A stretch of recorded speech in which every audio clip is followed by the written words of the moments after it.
Si sos estudiante, docente, no docente, catedrático o la autoridad de un establecimiento educativo, ya tenés un lugar de opinión y debate, de reflexión y búsqueda de acciones, de articulación y contención. Durante los próximos minutos, escuchá Data Universitaria con la conducción de Facundo Acosta.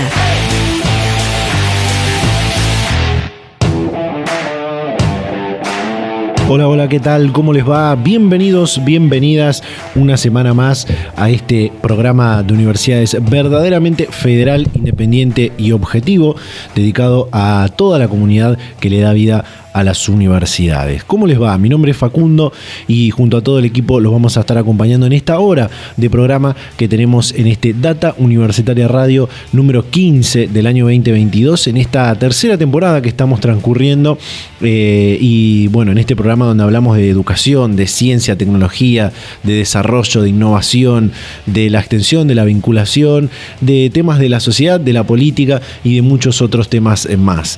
Esta semana tuvimos varias efemérides importantes, una fundamentalmente para los que llevamos adelante esta tarea, que es la del Día del Periodista, y aprovecho la ocasión para saludar a todos los colegas de todas las radios que emiten este programa a lo largo y a lo ancho de la República Argentina, a los periodistas encargados de la prensa institucional de las universidades argentinas, que muy amablemente todas las semanas nos atienden, nos permiten poder hablar con los docentes, con los investigadores, con las autoridades de las universidades argentinas, y por supuesto también a las radios universitarias que también cumplen una función muy importante en la comunicación de lo que pasa en el mundo universitario.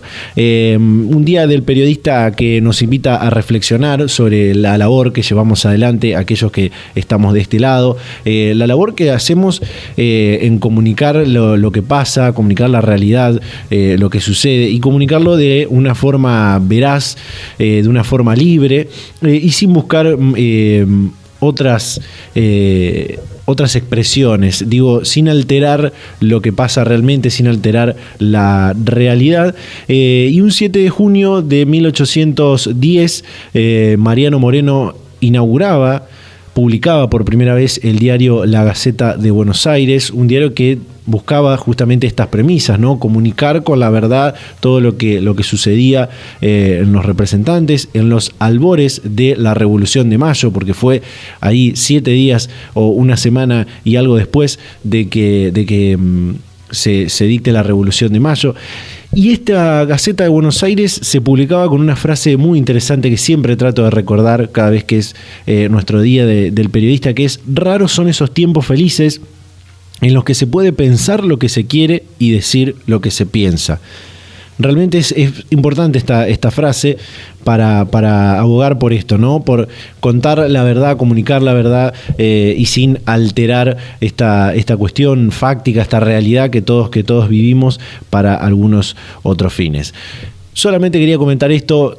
Nuevamente saludo a todos los colegas periodistas que compartimos esta radio o las radios que comparten este programa, a los de las universidades y a todos los que mencioné recién, a todos los colegas también que hacemos Data Universitaria, Radio. Y hoy un programa que va a ser muy variado, con varios temas diferentes, porque también esta semana fue el Día Mundial del Medio Ambiente, un día muy especial, porque el ambiente es algo que también todos compartimos y que deberíamos tener mayor conciencia a la hora de cuidar el ambiente en el que todos estamos. Y el 5 de junio es un día el cual tenemos que unir las fuerzas para seguir llevando adelante estas iniciativas que buscan cuidar el medio ambiente y hacer que aquellos que nos gobiernan realmente impulsen esas políticas que tanto se prometen para cuidar el medio ambiente. Por eso vamos a estar hablando con una especialista, investigadora, extensionista, docente de la Universidad Nacional del Litoral sobre el Día Mundial del Medio Ambiente, sobre las acciones que lleva adelante la Universidad Nacional del Litoral en su territorio, que tienen que ver con la sustentabilidad, con el desarrollo sostenible, con la ecología, con el cuidado del ambiente, y por supuesto hablar de lo que son los objetivos de desarrollo sostenible, que en parte tienen mucho que ver con el cuidado del ambiente. Por supuesto vamos a estar hablando del Día del Periodista. En un rato vamos a compartir una entrevista que hicimos estamos en el Día del Periodista con el decano de una facultad de periodismo y comunicación de nuestro país, haciendo una reflexión también de la labor periodística en la actualidad. Y también, como digo siempre que hablamos de cuestiones que tienen que ver con la sociedad y con la política, esta semana se debatió y se le dio media sanción en la Cámara de Diputados y Diputadas de la Nación al proyecto de boleta única de papel. Y vamos a estar hablando con un especialista en este tema en un ratito nada más, que va a estar muy interesante. Así que todo esto vamos a estar compartiendo en esta hora de programa que hacemos todas las semanas, este programa de universidades verdaderamente federal, independiente y objetivo, como insisto siempre, y estamos transcurriendo nuestra tercera temporada con este ciclo radial. Recordarles que nos pueden seguir a través de las redes sociales, en Facebook, en Instagram como @datauniversitaria, en Twitter como dtuniversitaria, @dtuniversitaria. También suscribirse a nuestros canales de Spotify, de YouTube. En YouTube estamos publicando los Data Carreras, que venimos compartiendo también algunos fragmentos en este programa, un espacio donde buscamos informarles y contarles la oferta académica que tienen las universidades de nuestro país, y también, por supuesto, leernos durante toda la semana en nuestro sitio web datauniversitaria.com.ar, que de paso hacemos un separado y te cuento las principales noticias del mundo universitario. Data Universitaria, información, comentarios, entrevistas, investigaciones, todo lo que te interesa saber del mundo universitario. Las 24 horas del día y en el momento que quieras. Visítanos en datauniversitaria.com.ar. Las noticias del mundo universitario las encontrás en datauniversitaria.com.ar. Por ejemplo, la UNJU impulsa políticas públicas para el desarrollo local y regional. La Universidad Nacional de Jujuy lanzó el Diplomado en Políticas Públicas para el Desarrollo Local y Regional, una iniciativa conjunta entre esta universidad, la Fundación Conrad, la Asociación de Estudios Populares y el Instituto Católico de Enseñanza Superior. La Universidad Nacional del Litoral reabrió la renovada biblioteca Dr. Ezio Emiliani en la Facultad de Ingeniería Química. En total se intervinieron 460 metros cuadrados de superficie a partir de una inversión de más de 13 millones de pesos a valores históricos. Se incorporaron espacios, se sumó equipamiento, se instaló mobiliario y se pusieron en valor materiales preexistentes. El rector Enrique Mamarela valoró y dijo: las bibliotecas son de los lugares más importantes que acompañan el desarrollo del conocimiento en una universidad. Se llevó a cabo la Semana de la Comunicación en la Universidad Nacional de La Rioja. Organizado por la carrera de Comunicación Social que se dicta en la Universidad Nacional de La Rioja, comenzó el 6 y tuvo lugar hasta el 10 de junio esa nueva edición de la Semana de la Comunicación. Bajo el lema Omnipresencia Digital se planificaron múltiples actividades vinculadas al periodismo, la comunicación institucional, creación de contenidos digitales y gestión de imagen institucional. Tuvo lugar la segunda edición de Women in Data Science en la Universidad Nacional de La Plata. Este gran evento a nivel mundial tiene que ver con que las mujeres en el campo de las ciencias de datos compartan sus experiencias y conocimientos a través de charlas y talleres. En la localidad de La Plata, la actividad es organizada de forma independiente por la Secretaría de Vinculación e Innovación Tecnológica de la Universidad Nacional de La Plata. Graduada de la Universidad Nacional de Quilmes entre las 15 científicas seleccionadas en un premio internacional. Florencia Cairol, graduada en Biotecnología en la Universidad Nacional de Quilmes e investigadora del CONICET en el Instituto de Investigaciones Biomédicas, fue reconocida en la categoría Rising Talent del Premio Internacional L'Oréal UNESCO por las mujeres en la ciencia por sus estudios acerca de cómo mejorar tratamientos oncológicos de diferentes tipos de tumores malignos. El gobierno nacional hizo una nueva propuesta salarial a docentes universitarios. Se ofreció a las representaciones gremiales una propuesta que adelanta para junio y julio el 16% de aumento pautado originalmente para agosto y septiembre y establece una reapertura para revisión en el mes de agosto. Desde la FEDUM, por ejemplo, constituirán un plenario de secretarios generales para analizar esta propuesta y dar una respuesta acorde. Bueno, estas son algunas breves grandes y pequeños títulos de algunas noticias que puedes encontrar en nuestro sitio web durante toda la semana entrando en www.datauniversitaria.com.ar con toda la información de lo que pasa y va a pasar en el mundo universitario. Data Universitaria, con la conducción de Facundo Acosta.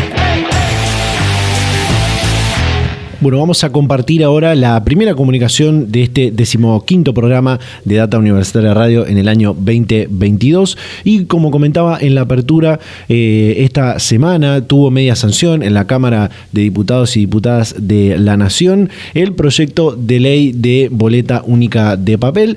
Y bueno, es un proyecto realmente muy, muy importante para muchos temas, pero fundamentalmente para modernizar nuestro sistema de votación, para garantizar mayor transparencia a la hora de votar y para, por ejemplo, empoderar a los electores. Pero esta semana, para poder explicar todas estas cuestiones que acabo de marcar, nos comunicamos con Marcelo Bermolén, quien es director del Observatorio de Calidad Institucional de la Universidad Austral y especialista también en el tema, para que nos cuente las conclusiones de el debate que se dio en la Cámara Baja del Congreso Nacional y cómo está el panorama también para que llegue a tratarse en la Cámara de Senadores y Senadoras de la Nación. Así que compartimos ahora esta comunicación con el director del Observatorio de Calidad Institucional de la Universidad Austral, Marcelo Bermolén.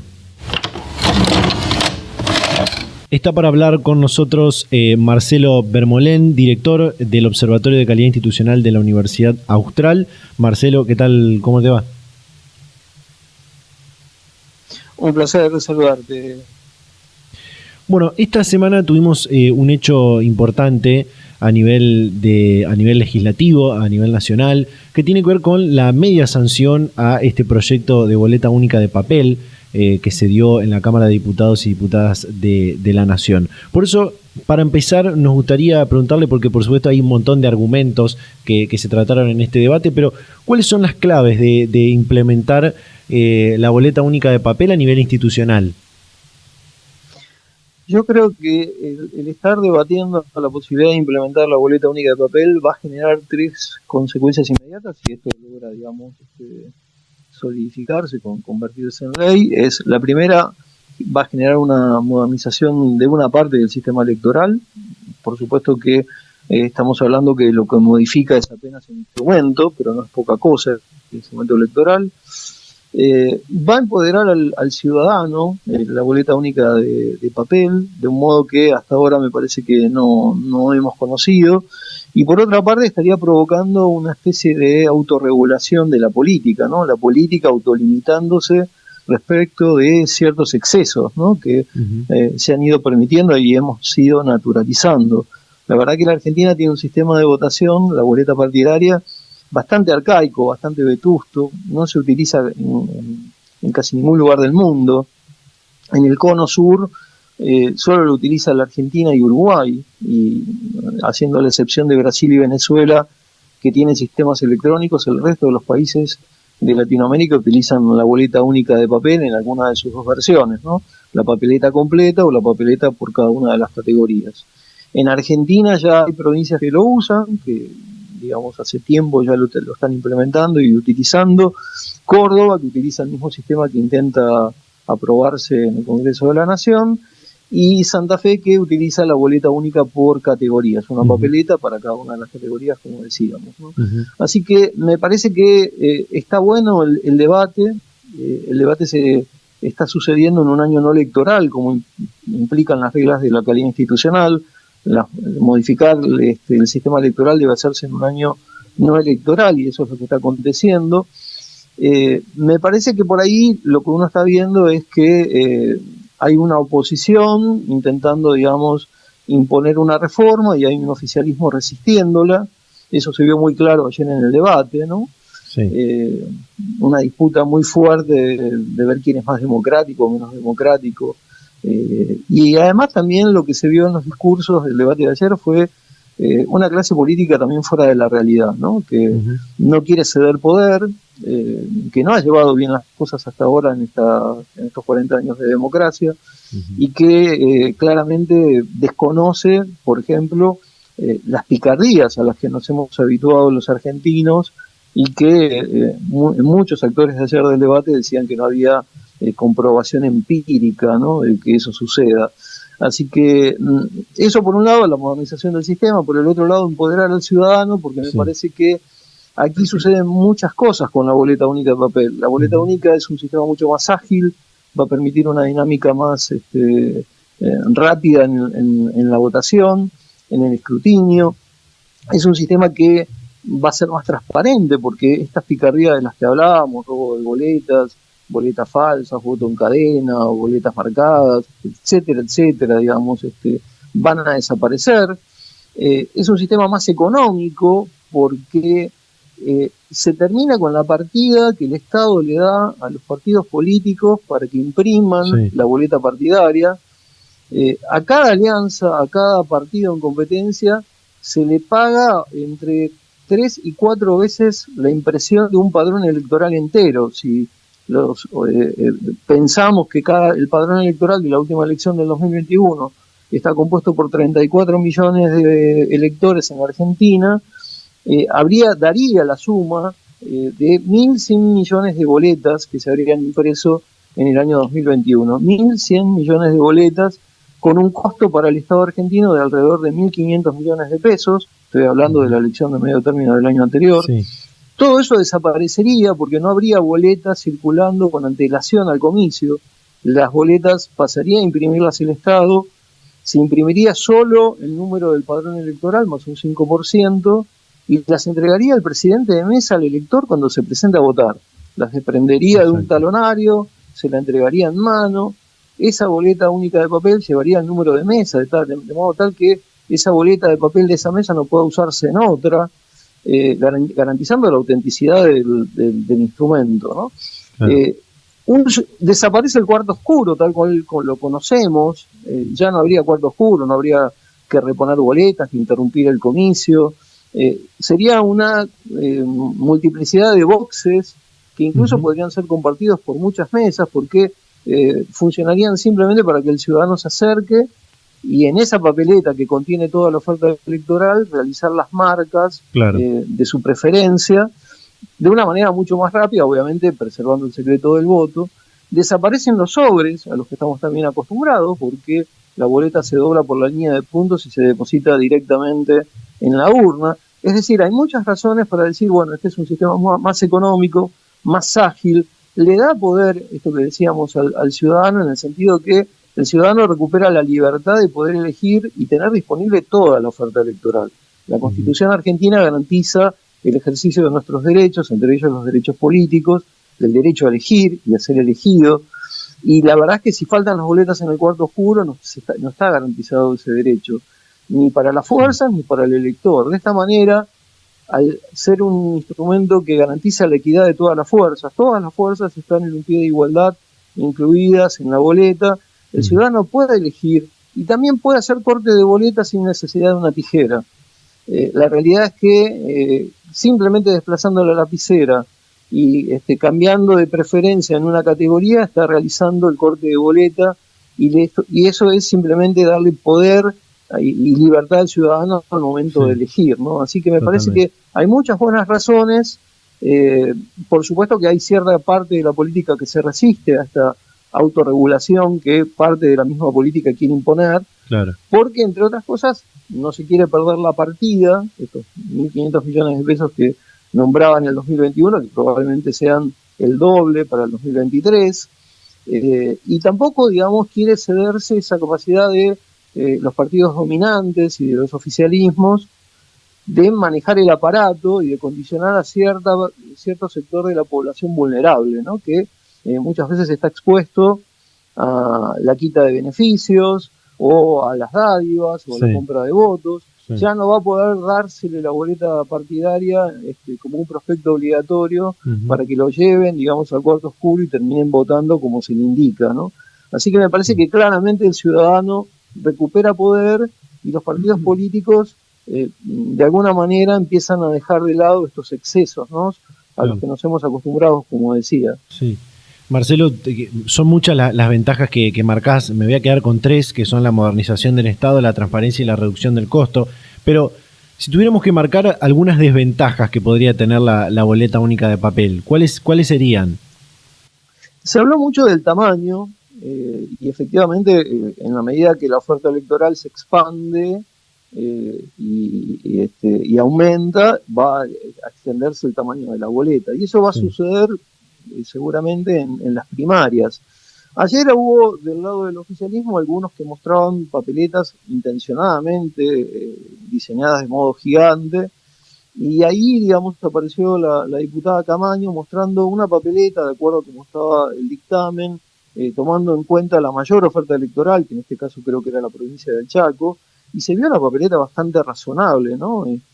Yo he ido a procesos electorales en países vecinos, he estado como observador electoral en Chile, en Colombia, en Perú, y la verdad es que es un sistema completamente amigable y el tamaño siempre termina siendo razonable, ¿no? Así que me parece que se trata de comparar con lo que a veces pasa con la sábana horizontal, ¿no? Que ayer también se exhibía, que en algunos lados termina siendo una sábana de metros, ¿no? Entonces me parece que estos ajustes, el dictamen y la media sanción, se lo ha dejado a la Cámara Nacional Electoral, ¿no? Que es nuestra máxima autoridad y que además es impecable en estos temas. Cámara Nacional Electoral, que también vale recordar, desde hace mucho tiempo viene insistiéndole a nuestra clase política en que vaya migrando de la boleta partidaria al sistema de la boleta única de papel, ¿no? Así que también la máxima autoridad electoral de la Argentina viene haciendo esa recomendación que parece ahora estar encaminada por lo menos con la media sanción. Por supuesto que a pesar de que es auspicioso lo que pasó este miércoles con la media sanción, falta todavía que se trate en el Senado. Y uno de los temas que más resuenan con este debate es su implementación. Si va a ser para las elecciones presidenciales del próximo año, en el 2023, o si se va a dejar la implementación recién para las próximas legislativas, que si mal no saco cuenta serían alrededor del 2025, estaría el calendario electoral de esas próximas legislativas. ¿Cómo lo ves a esto? Bueno, hay mucha polémica porque también, digamos, es nada más ni nada menos que una elección presidencial, ¿no? Y otra de las consecuencias de la boleta única de papel es que rompe con el arrastre, porque en las provincias donde hay boleta partidaria ya no se va a poder unir a la boleta nacional, entonces se rompe el arrastre y hay muchos que están temiendo por los resultados que pudieran haber, digamos, en el 2023. La verdad es que esto debería consensuarse, debería ser parte del acuerdo de las fuerzas políticas. Quizás el oficialismo debería aceptar la incorporación del nuevo instrumento, y la oposición conceder que simplemente a partir no de la elección inmediata, sino de la siguiente, dar tiempo a que los ciudadanos se entrenen, poner en marcha campañas de capacitación, de facilitar la información.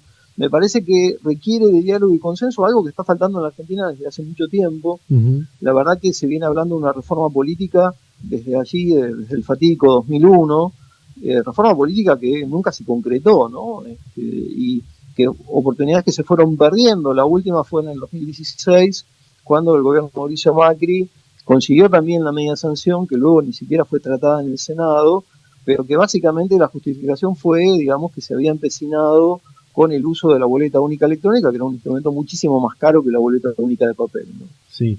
De hecho, iba a preguntarle esto de por qué se insiste con modificar el sistema de votación, pero creo que está más que claro, ¿no? Necesitamos esta actualización, esta modernización de nuestra forma de elegir a nuestros representantes, a quienes nos gobiernan y demás.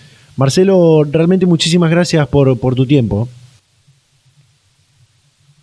Un placer. Yo creo que la Argentina se merece una modernización de su sistema electoral, los ciudadanos lo merecen. La calidad institucional no tiene ideologías. Esto no es que lo impulsa la oposición y por eso está bien, o lo resiste el oficialismo y por eso está mal. Cualquiera que lo impulsare debería tener mejora la democracia y mejora las posibilidades de elección que tenemos con nosotros. Excelente. Marcelo Vermolén, director del Observatorio de Calidad Institucional de la Universidad Austral, hablando sobre la boleta única de papel que tuvo media sanción en la Cámara de Diputados de la Nación con data universitaria. Marcelo, nuevamente muchísimas gracias. Un placer, hasta pronto. Data Universitaria. Información, comentarios, entrevistas, investigaciones, todo lo que te interesa saber del mundo universitario. Las 24 horas del día y en el momento que quieras. Visítanos en datauniversitaria.com.ar. Y de esta manera cerramos este primer bloque del programa. Todavía nos quedan varias cosas por compartir. Importantísimo todos los que nos contó Marcelo Vermolén de la Universidad Austral sobre la boleta única de papel, sobre esta media sanción que tuvo en la Cámara de Diputados y Diputadas de la Nación. Este proyecto de ley que ahora va a pasar al Senado Nacional y bueno, va a tener que ser debatido, tratado en ese recinto para poder lograr la sanción definitiva. Cerramos aquí este programa, nos vamos a un pequeño corte y ya volvemos con más Data Universitaria Radio.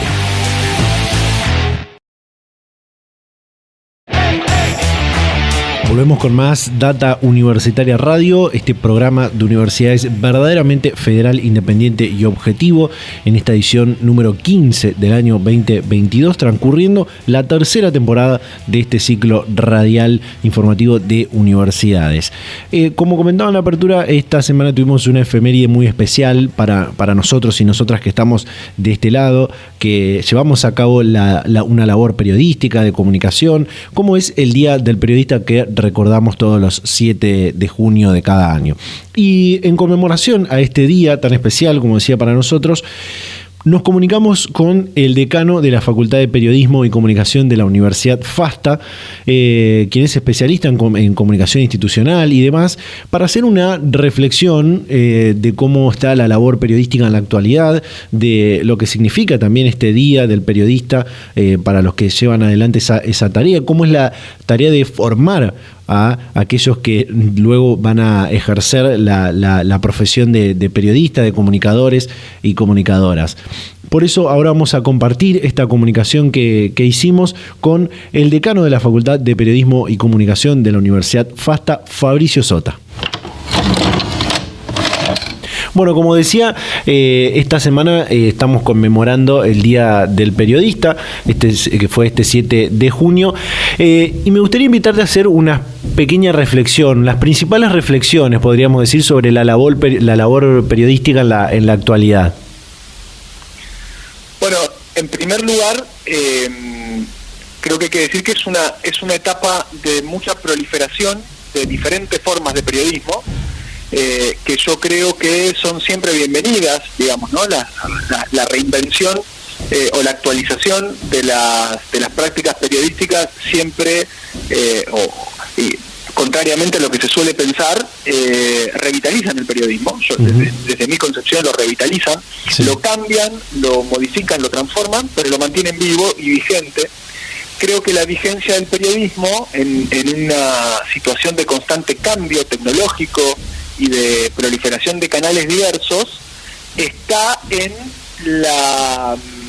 el costado humano del periodismo. Es decir, uno podría decir que uno se entera primero de las cosas por las redes sociales, o que de alguna forma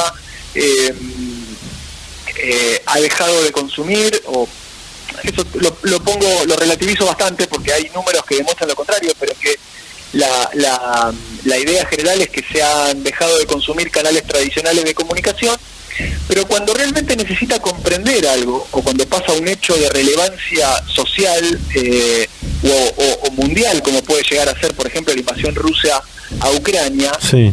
Cuando pasan ese tipo de cosas, uno siempre acude al periodismo profesional para enterarse y para saber lo que pasa, ¿no?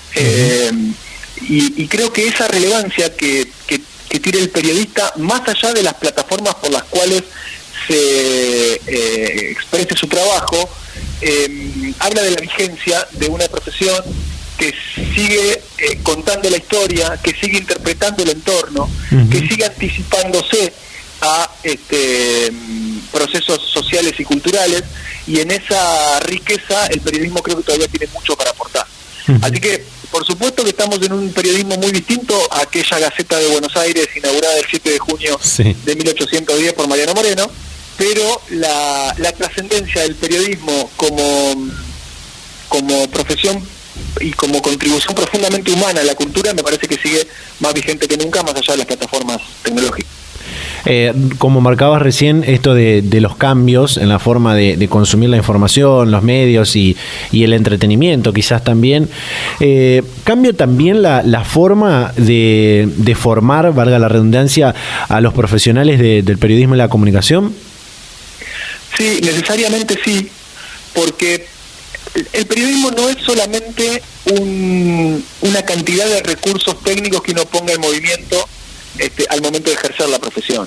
Digo, uno puede aprender la pirámide invertida, sí, puede aprender a hacer una crónica, puede aprender a hacer un suelto o una gacetilla, pero si no logra interpretar el mundo que lo rodea y sobre todo las audiencias, las necesidades de las audiencias que lo están escuchando, lo están leyendo, lo están consumiendo, sí, termina pareciendo un monólogo, ¿no? El periodista termina hablando solo de algo que solamente le interesa a él y a algunos como él. Claro. En definitiva, la dimensión del servicio público, social y cultural que expresa el periodismo está directamente ligado a los movimientos culturales, sociales, políticos, económicos de la época. Uh-huh. Entonces, claramente no es lo mismo estudiar periodismo cuando estudiaba yo, hace 10, 15 años atrás, que cuando que un estudiante de hoy, que es nativo digital, claro, que tiene otras maneras de acceso a la información, que tiene otras capacidades en términos de tolerancia, por ejemplo, al aburrimiento o tolerancia a la complejidad. Uh-huh. Es algo que las audiencias hoy están poniendo muy de manifiesto. Todo tiene que ser corto, directo, divertido.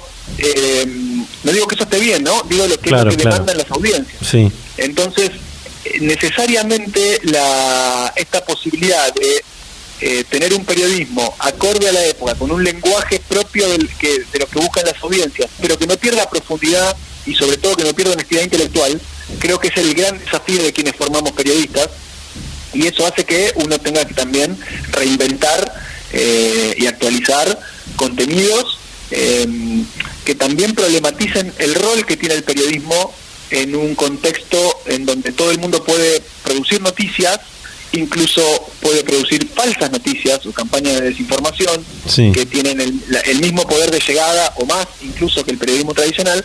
Bueno, ¿cuál es el rol?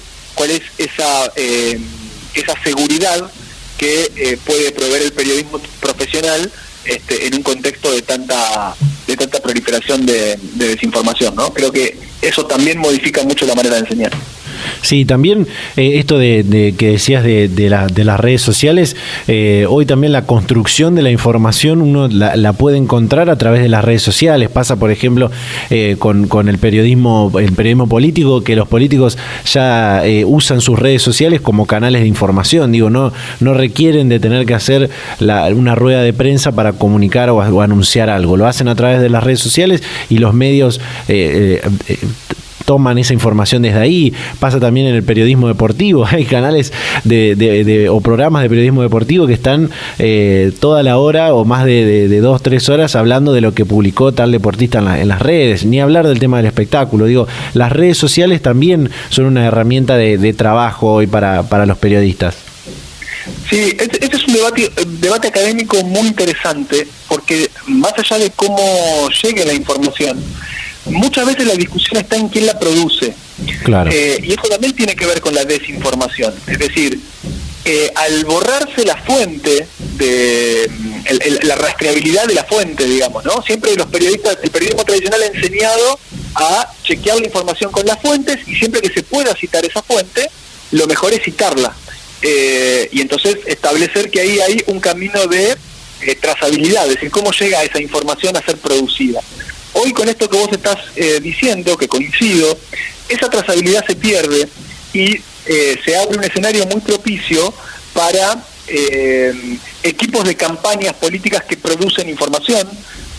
Para evitar ejemplos locales, podemos ir a lo que ocurrió con los famosos hechos alternativos de Donald Trump, ¿no? Es decir, sí, el origen del concepto de los relative facts. Es decir, yo puedo decir que Donald Trump estuvo saludando a las víctimas de tal o cual desastre natural en un estado de los Estados Unidos cuando él realmente no estuvo ahí. y si la audiencia lo cree y lo toma como válido, no importa si realmente ocurrió o no, digamos, ¿no? Esa era la idea de los relative facts. Bueno, aquí lo que sucede con esta trazabilidad es que se pierde el origen de la información, sí. Se pierde la maraña de las cosas, y a partir de ahí se genera un caldo de cultivo muy propicio para operaciones mediáticas, para campañas de desinformación, para el off. Estamos en una semana donde se habló mucho sí. de la importancia del off, para aquellos que quieran poner a circular burbujas, ¿no? Pruebas, para ver cómo impacta un tema y cómo impacta en determinados sectores de la población. Sí. Con lo cual, es decir, excede la práctica del periodismo profesional, pero necesariamente la afecta y la interpela también. Es decir, ¿qué va a hacer el periodista? ¿Qué aporte distinto puede hacer el periodista para diferenciarse de aquellos que quieren borrar la trazabilidad de una noticia? Totalmente. Y acá también creo que de esto que estamos hablando se desprende otro tema que la ciencia de la comunicación lo viene estudiando hace algunas décadas, que es la posverdad, ¿no? Que es todas estas que se desprende también de la fake news, o tiene una similitud ahí con eso, pero que pasa también con esto, y hoy se ve muchísimo más con las redes sociales y esto que marcabas, ¿no? Sí, el concepto de posverdad excede al periodismo, porque creo que tiene mucho que ver con la preocupación o con la importancia que se le da a lo verdadero de un mensaje por parte de quien lo recibe. Nosotros estamos viendo, cuando uno analiza el estado actual de la profesión y cuando uno analiza el estado actual de los consumos culturales en general, que hay muy poco apego o muy poca preocupación por la verdad e incluso por la veracidad de las afirmaciones o de las noticias. Entonces, esta idea de la posverdad, que es un movimiento cultural que tiene mucho que ver con la modernidad tardía o con la posmodernidad, o con lo que se llama ahora la hipermodernidad, digamos, ¿no? Es decir, que sería la continuación histórica de la posmodernidad. Tiene que ver con un poco apego o una poca demanda de verdad en las cosas, ¿no? Ya no importan tanto los hechos, sino que importa la ratificación de la creencia previa, ¿no? Es decir, yo ya vengo con una idea sobre el tema, y si hay algo que me lo ratifica, bueno, yo me quedo con eso y no importa realmente lo que pasó, y no me preocupa averiguar si pasó o no pasó. Y esto también nuevamente genera un caldo de cultivo muy propicio para las campañas de desinformación. Claro. Entonces, quiero decir, excede al periodismo, a la práctica periodística, porque se supone que el periodismo tradicional chequea. Se supone que el periodismo tradicional sí está preocupado por los hechos, pero no así las audiencias. Entonces, bueno, ahí sí hay que partir aguas, ¿no? Y quedarse con la idea de que el periodismo efectivamente debe siempre apegarse a los hechos y narrarlos con la mayor honestidad intelectual posible. Sí. Fabricio, en el marco de esta fecha que estamos conmemorando y que por la que estamos comunicándonos, van a realizar una jornada que tiene que ver con los desafíos de comunicar a la ciencia junto con CONICET en Mar del Plata. De comunicar la ciencia, que es un campo que tomó mayor relevancia, a mi forma de ver, con esto de la pandemia en estos últimos año y medio, 2, a la hora de hablar de contagios, de virus, de vacunas, de variantes del virus y demás. ¿Cuáles son los desafíos de comunicar ciencia en este caso, no? Bueno, efectivamente, mañana vamos a hacer una jornada que está pensada para analizar algunos problemas que se provocan o que se suceden en la relación entre los dos mundos, ¿no? El mundo de la ciencia, de la investigación científica, y el mundo de la comunicación. ¿Por qué? Porque a veces pareciera que son dos lenguajes que no son compatibles. Por esto que te decía, ¿no? Todo tiene que ser inmediato, divertido, sin profundidad, superficial, todo en un video de 1 minuto. Y por otro lado tenemos que contar lo que están haciendo los investigadores de, por ejemplo, el CONICET, que tiene un alcance nacional e internacional y que en muchos casos llevan más allá la frontera de la ciencia, ¿no? Con lo cual, lo primero que vamos a debatir es qué pasa cuando se encuentran esos dos mundos y cómo se puede hacer periodismo científico adecuándose a las demandas de la audiencia de la época. Y por otro lado también, por eso invitamos a periodistas, no solamente vamos a estar quienes nos dedicamos al ámbito académico, sino también aquellos que se encuentran con una historia que puede ser narrada desde con datos científicos o con resultados de investigaciones y demás, y tienen que traducir ese lenguaje al lenguaje periodístico.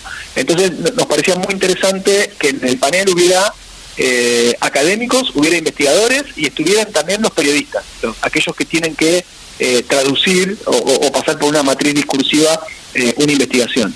Así que va a ser muy interesante. La comunicación de la ciencia, como vos bien decís, es un área del periodismo y de la comunicación que se está desarrollando mucho por necesidades de ambos lados, es decir, sí, por la necesidad de validar contenidos del periodismo y por la necesidad de comunicar ciencia que tienen los distintos organismos y universidades que se dedican a eso. Entonces, bueno, encontrarnos para pensarlo en conjunto, para exponer las dificultades que hay de los dos lados del mostrador y ver si llegamos a una conclusión, es el espíritu de la charla de mañana a las 6 de la tarde aquí en la sede de San Alberto Magno de la Universidad FASTA. Excelente.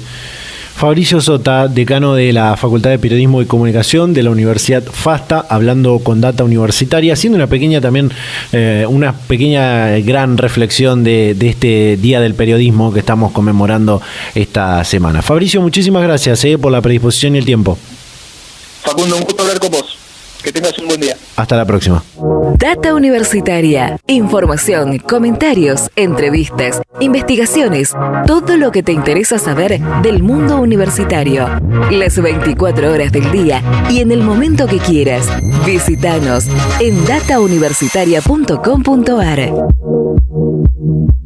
Y de esta manera cerramos este segundo bloque, esta segunda parte del programa. Todavía nos queda compartir lo que tiene que ver con el Día Mundial del Medio Ambiente, pero muy interesante lo que nos comentaba Fabricio Sota, docente, decano de la Facultad de Periodismo y Comunicación de la Universidad FASTA, sobre en el marco del Día del Periodista.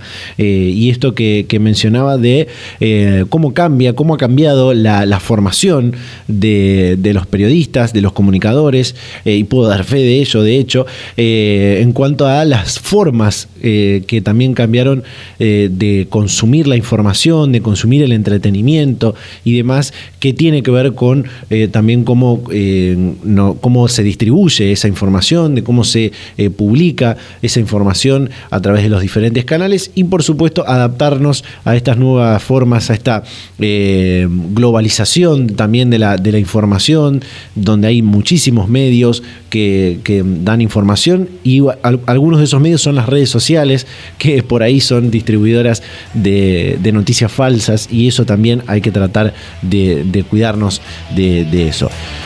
Cerramos, como decía, de esta forma el segundo bloque del programa. Todavía nos queda una comunicación por compartir, así que hacemos un pequeño corte y ya volvemos con más Data Universitaria Radio.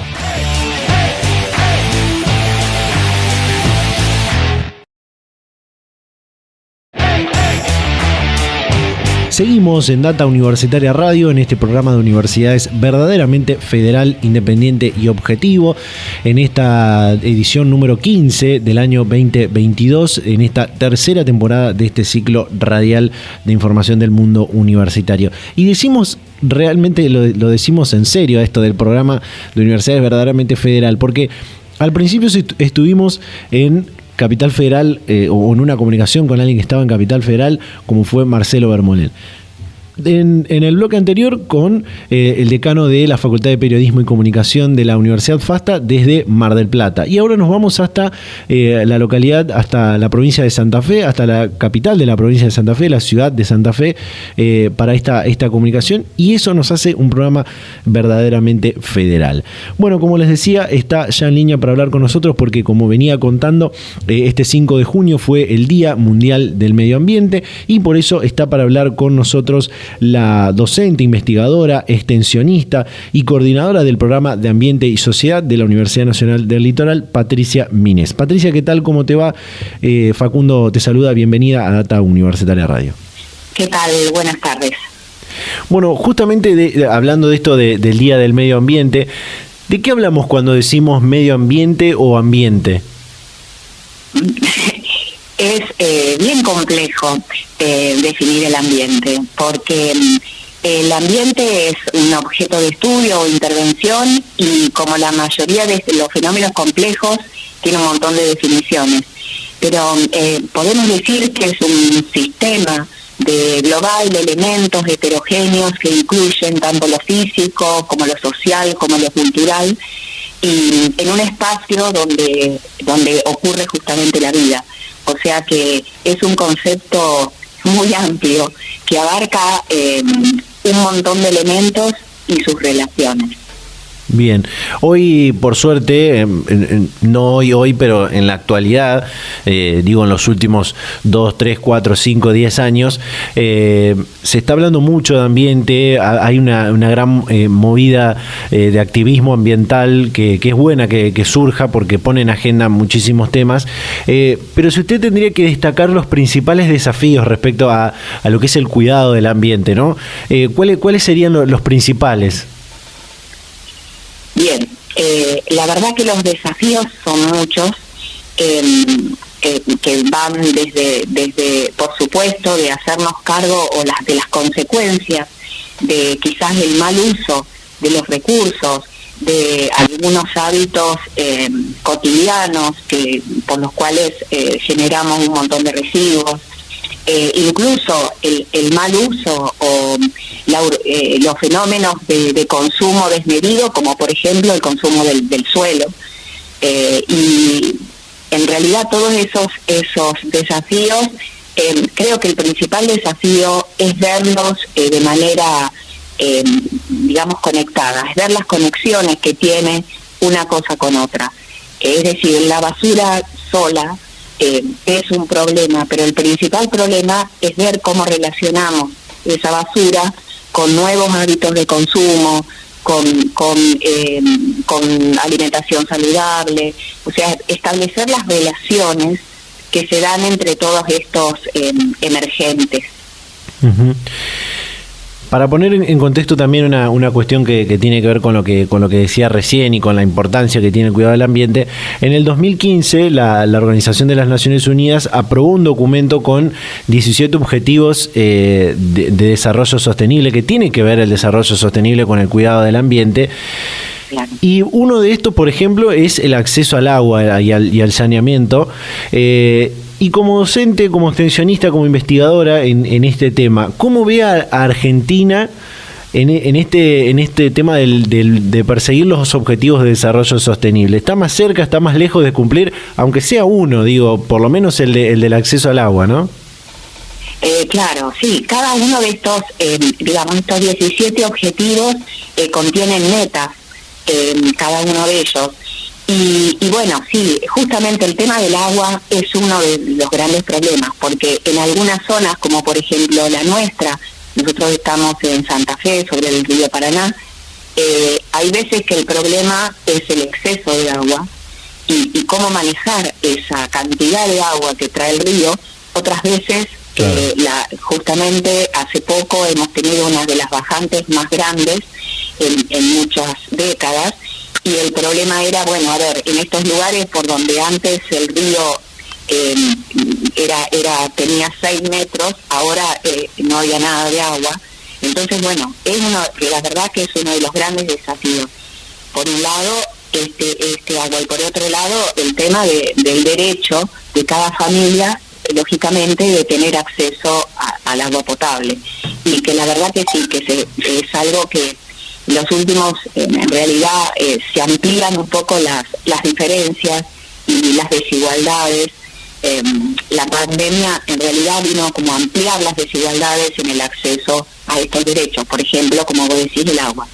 Sí, de hecho, la Organización Mundial de la Salud dice que 1 de cada 3 personas no tiene acceso al agua potable y 2 de cada 5 personas no dispone de instalaciones básicas destinadas a lavarse las manos. Justamente con lo que usted decía de la bajante del río, tengo entendido que la Universidad Nacional del Litoral, junto con el gobierno de la provincia de la provincia de Santa Fe, llevan adelante muchas políticas, muchas articulaciones en conjunto para este tema del agua, por ejemplo, ¿no? Sí, en realidad el año pasado se firmó un convenio de colaboración, porque en realidad lo que entendemos es que la universidad sola no tiene capacidad de poder generar, puede generar algunos conocimientos, pero el conocimiento en realidad se genera junto con los actores locales, con los gobiernos locales, y estas acciones solamente se puedan llevar adelante de manera coordinada. Y uno de estas acciones es este convenio que se firmó con el Ministerio de Ambiente y Cambio Climático, que tiene entre varios objetivos justamente esto de abordar el tema del agua, de este sistema que vive del Paraná y la laguna Setúbal, que no solamente tiene el tema de cómo se accede al agua, sino también todo lo que se tira en ese agua, porque ahí el principal problema es que sobre el río, y en este caso sobre la laguna, hay un montón de basura y de efluentes que se tiran ahí. Entonces, un poco la idea es poder pensar y articular algún tipo de soluciones en relación a esto, sí. Uh-huh. También, por supuesto, la Universidad Nacional del Litoral tiene una gran implicancia con el territorio, con la cuestión social, y hay muchas acciones y políticas de sustentabilidad, de desarrollo sostenible, de cuidado del ambiente que hace la Universidad Nacional del Litoral para su comunidad universitaria y para el resto de la comunidad en general, ¿no? Sí.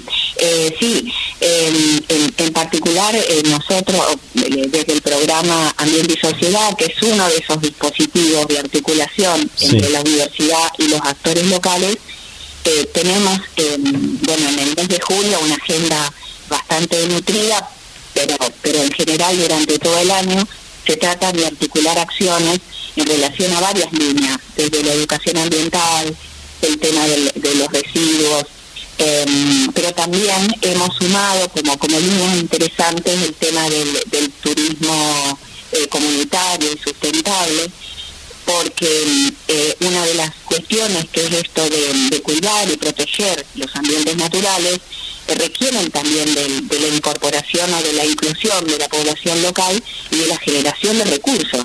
Entonces hemos encontrado, por ejemplo, en el turismo comunitario de base solidaria, una estrategia interesante para el cuidado del ambiente. Uh-huh.